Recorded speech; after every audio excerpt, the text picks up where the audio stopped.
Түнде әйел күйеуінің қасында жату керек. Бір күн келеді, жататын адам таппайсың қасыңа.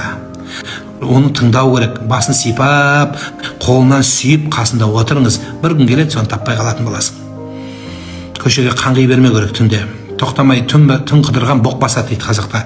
Көшеде қаңғи берсең, ертең қасыңа таппай қаласың. Еркектерге де әйелінің қасына біраз отыру керек. Бір күн келеді, қасына жататын адам таппай қаласың. Жатса да денсаулығы болмай қалады сенімен өмір бөлісуге. Сондықтан қасында тұрған кезде қасында тұрыңыз. Біраз сөйлесіңіз. Маңдайын сипаңыз. Бір күн келеді, арман болады сол.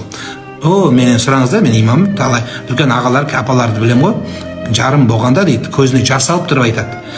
Жарымнан жас қалдым дейді. Сол қазір болса дейді, қасына балалардың бәрін сырып қуып жіберіп, қасында отыратын едім дейді. Сол кезде бағаламаппын дейді, өмірінің қадірін түсінбеппін дейді. Ұрысып жүріп, бір табаққа таласып, балаларды қалай асыраймын деп жүріп, сөйтіп өмір өтіп кетті дейді.